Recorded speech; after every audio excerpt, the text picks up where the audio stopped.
Why is China's government bonds surpassing 100 trillion renminbi only the tip of the iceberg? Jersey commentary.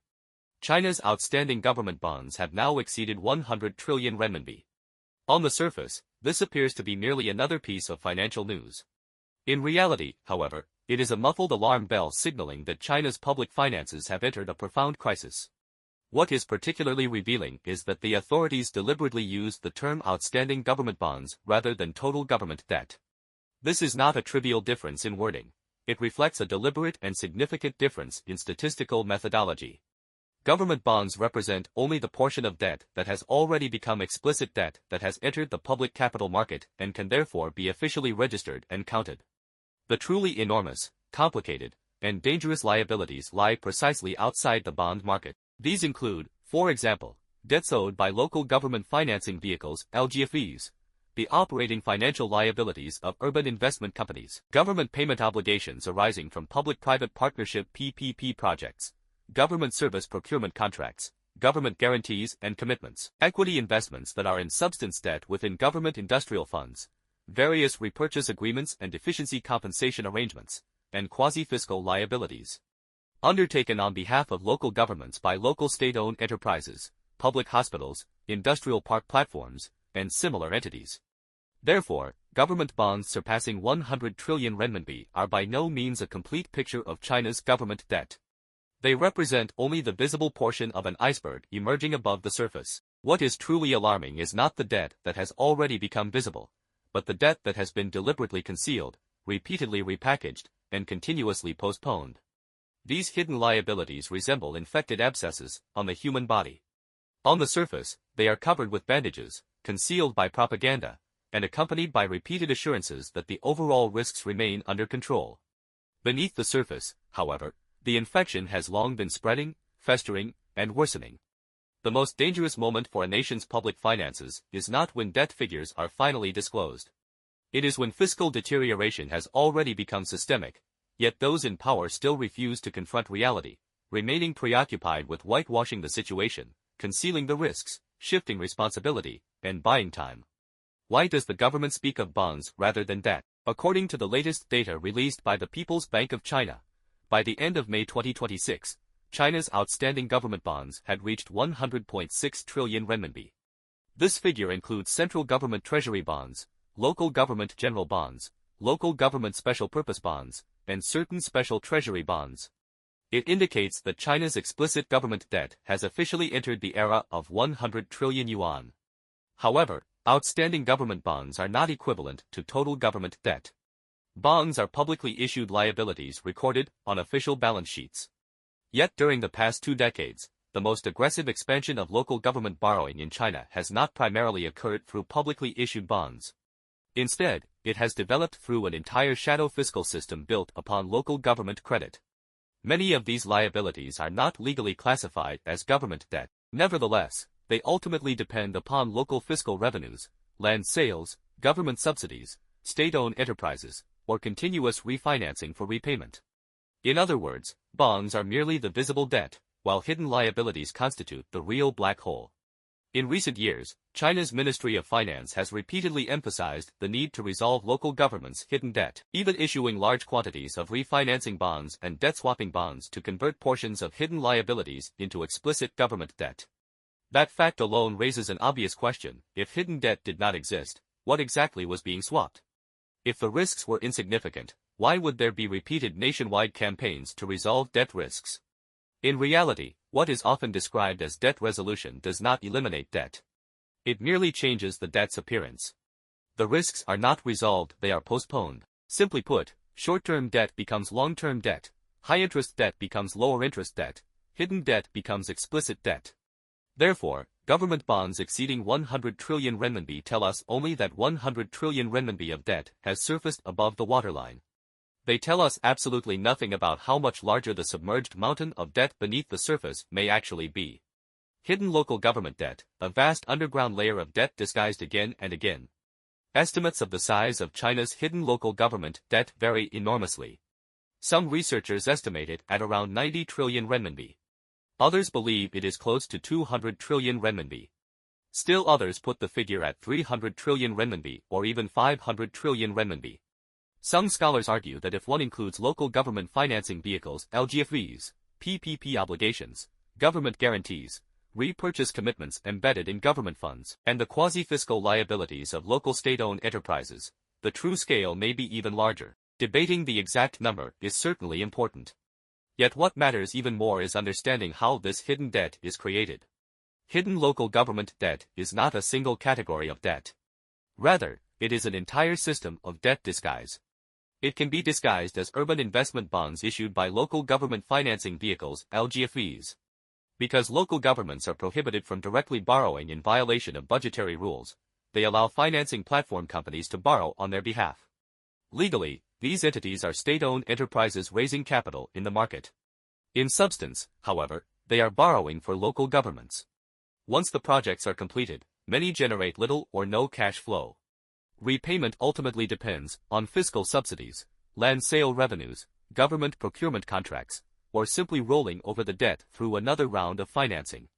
It can also be disguised as public-private partnership PPP projects. On paper, these appear to be partnerships between governments and private investors.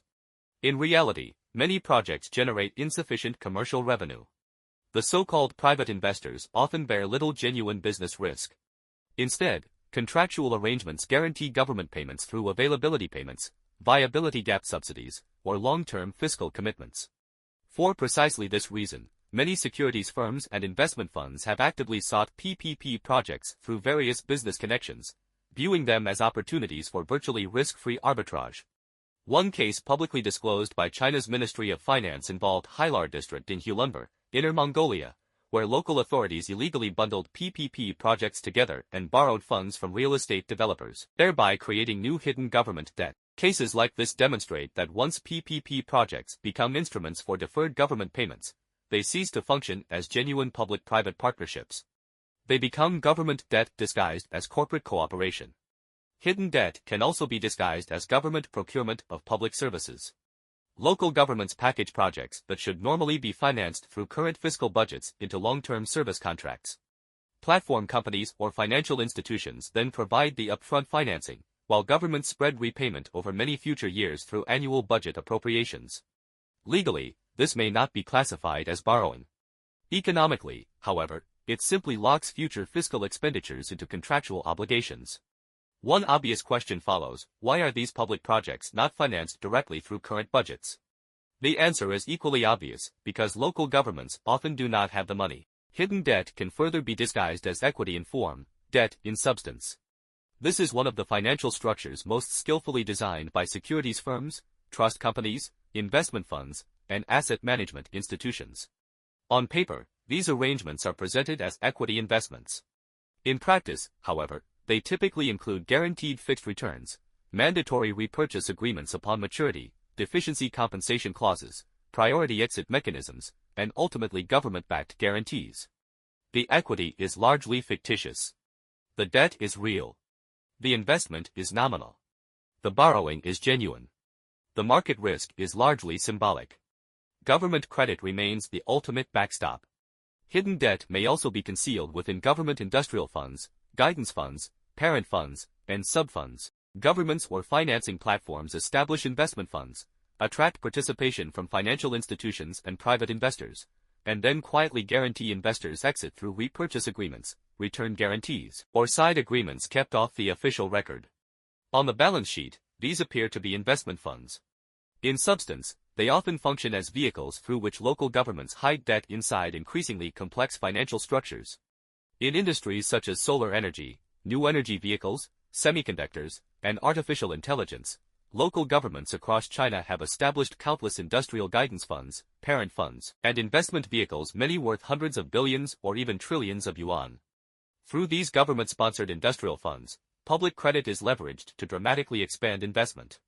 In reality, however, many of these projects will ultimately suffer massive losses or fail altogether. Yet companies continue to rush into them. Why? Because local governments stand behind them. Because investors expect governments to absorb the risks. Although these financing structures appear highly sophisticated, their underlying logic can be summarized in a single sentence: package what the government wants to do as market activity, and package government debt as something that is officially not government debt. My first-hand experience with local government financing, no one was truly concerned about how the debt would ever be repaid. I personally participated in local government financing activities in Tongling, Luan, Huangshan, Huainan, and Hefei in Anhui Province, as well as in several cities in the Ningxia Hui Autonomous Region.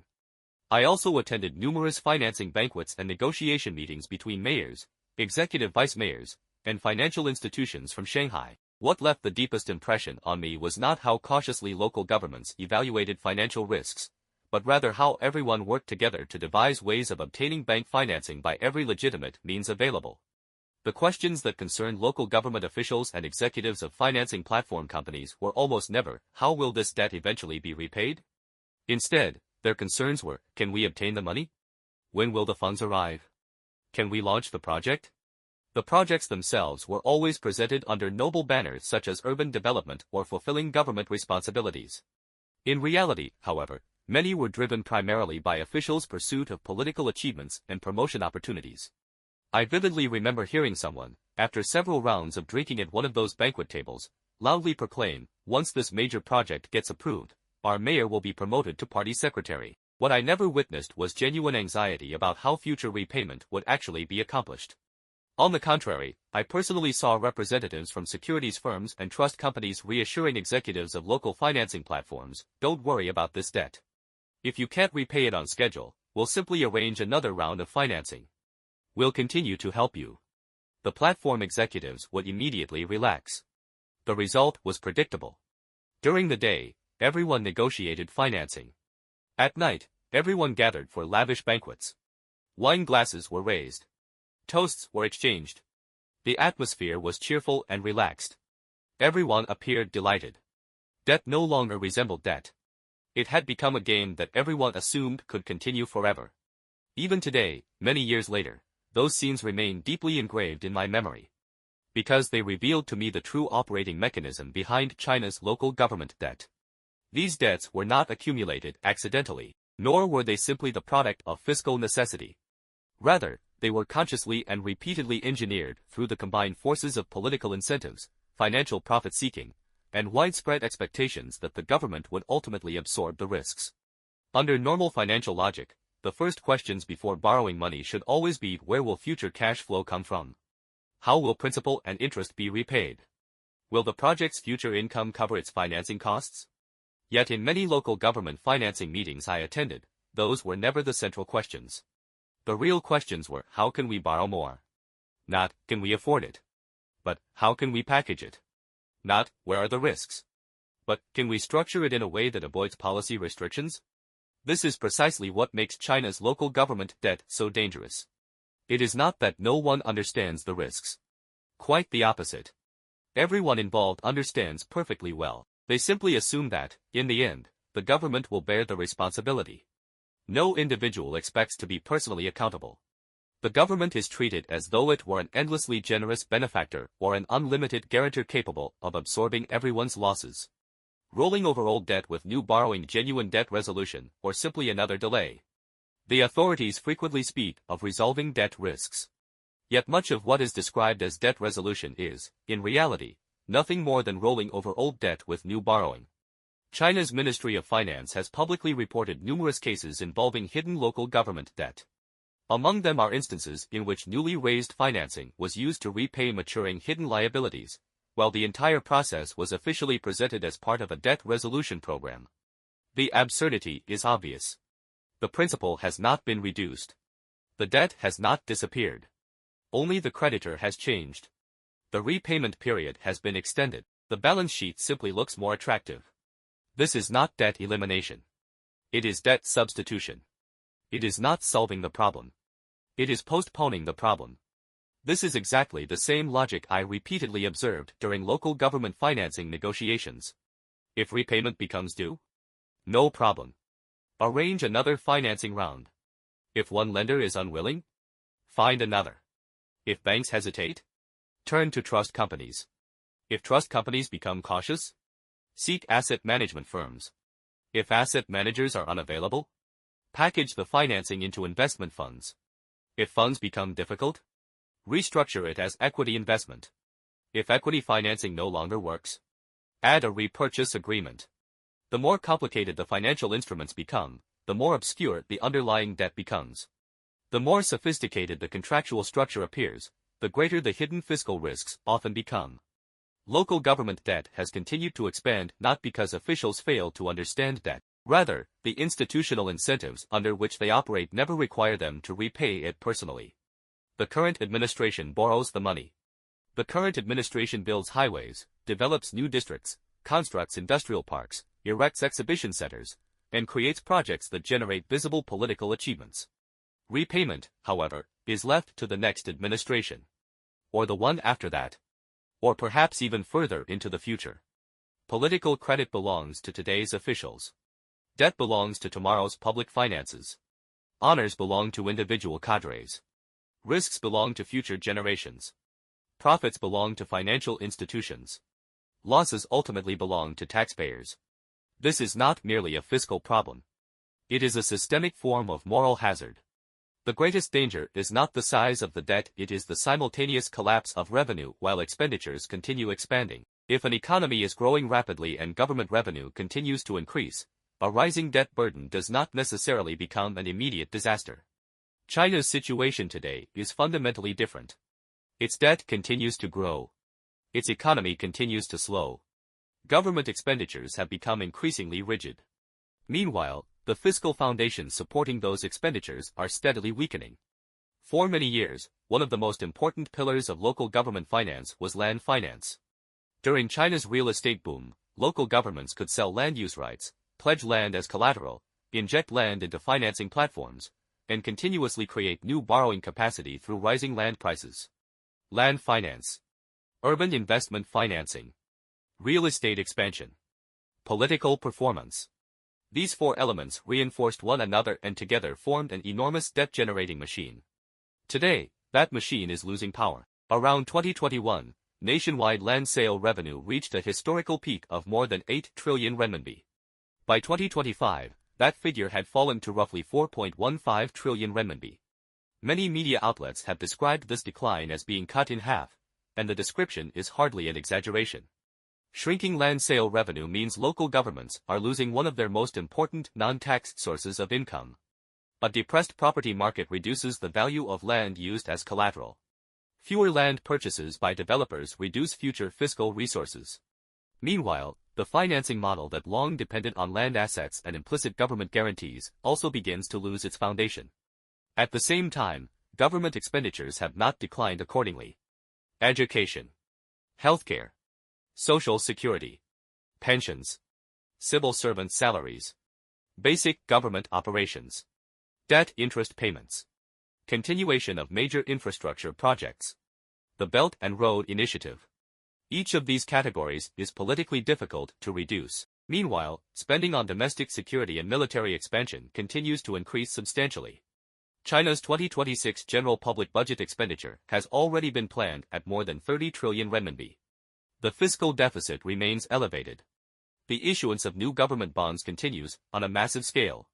In reality, several critical fiscal indicators have long crossed commonly recognized warning thresholds. Interest payments as a share of general public budget revenue have remained above 20%. The proportion of debt repaid through new borrowing has exceeded 80%. The government's debt ratio measured as outstanding government debt relative to comprehensive fiscal resources has reportedly exceeded 500%. The banking system's capacity to continue absorbing additional debt has approached its practical limits.